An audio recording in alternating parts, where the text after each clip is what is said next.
Welcome to the AI Hustle Podcast, the podcast where we break down the latest in AI news, tools, and interview experts helping you hustle and do more using AI. If you've been following the podcast for a while, you'll know that over the last 6 months, I've been working on a stealth AI startup. Of the hundreds of projects I've covered, this is the one that I believe has the greatest potential. So today I'm excited to announce AIBox.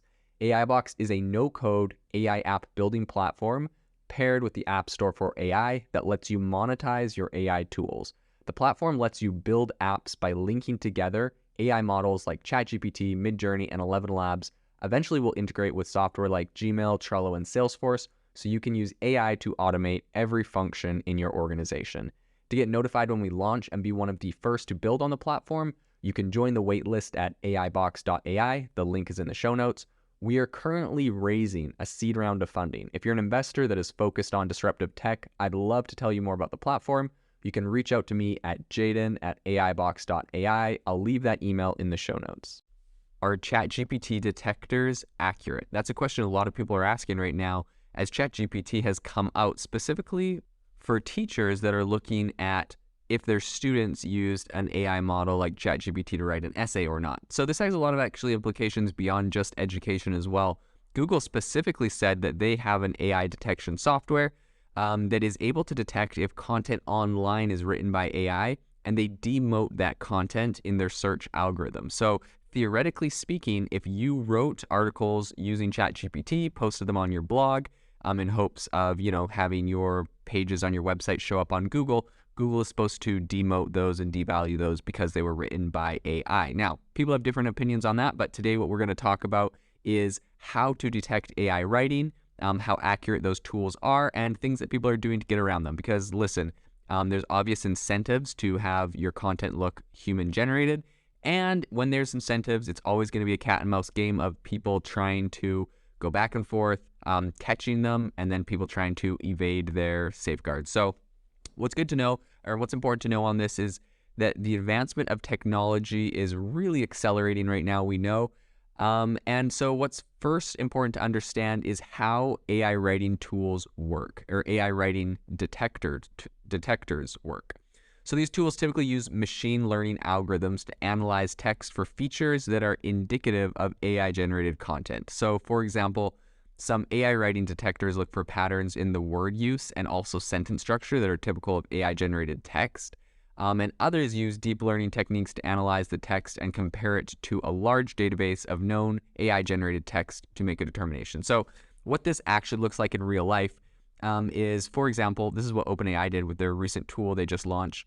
They went and had it trained on a massive set of AI written content, right? They obviously can just pull that from their own data set of ChatGPT, and they compare that to content written online. Now, that being said, there is a loophole, or I guess an issue with this. They say they don't know if all the content they trained it on online, if people have already used AI content and published it there and they trained it on that, right? So like, for example, a big data set they used was Wikipedia. They trained, they told the AI and they fed all these Wikipedia pages through a neural network and said, this is what a human writes like. Then they took all of their AI content, fed it through a neural network and said, this is what an AI looks like when it writes. And so it had their AI detect differences between the two. But the problem is, a lot of people could have edited those Wikipedia pages using this AI technology. Well, ChatGPT is relatively new. The technology that is presented in there, which is on OpenAI's DaVinci model, has been available for over 2 years. So a lot of content that on Wikipedia or other places that they trained their models from can technically be, I guess you could say, compromised by AI content, and that would actually make these tools a lot less effective. In fact, I think ChatGPT says that their AI detection tool is only 40 to 60% accurate. So it's really not that great. I've seen other ones online that seem to nail ChatGPT content pretty well. But that being said, what a lot of people are doing is they're using tools like Quillbot to get around this. If you take a ChatGPT written article or essay, throw it into Quillbot, it will rewrite it in a more human way, and it will evade AI detectors. So teachers don't like that because when they're trying to get students to write essays, they have plagiarism checkers, but if they're unable to detect if a student just used AI to write it, then that's difficult for them. And it kind of brings up this whole conversation of, like, what is the role of ChatGPT? What is the role of these AI writing models in education today, right?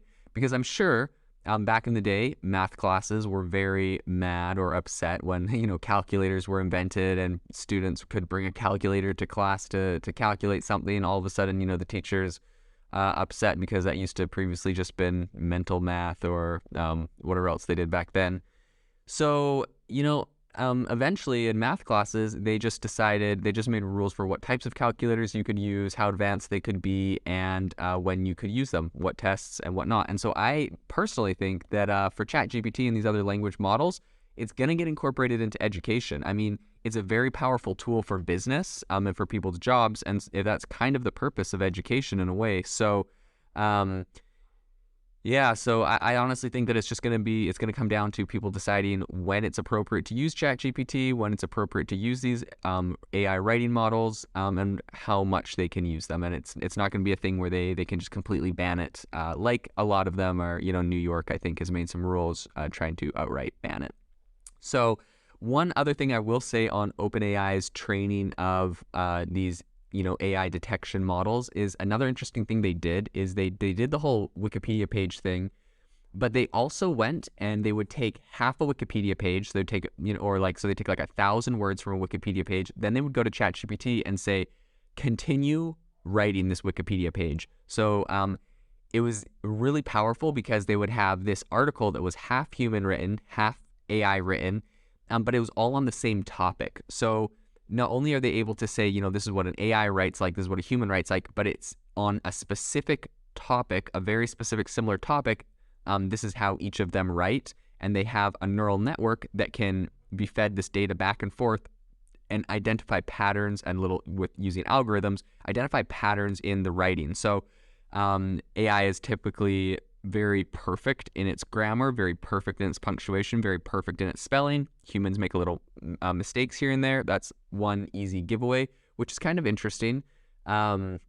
And so, yeah, there's a lot of different things like that go into this. But to date, there are some powerful AI detection softwares. If you are looking for an innovative and creative community of people using ChatGPT, you need to join our ChatGPT creators community. I'll drop a link in the description to this podcast. We'd love to see you there, where we share tips and tricks of what is working in ChatGPT. It's a lot easier than a podcast, as you can see screenshots, you can share and comment on things that are currently working. So if this sounds interesting to you, check out the link in the comment. We'd love to have you in the community.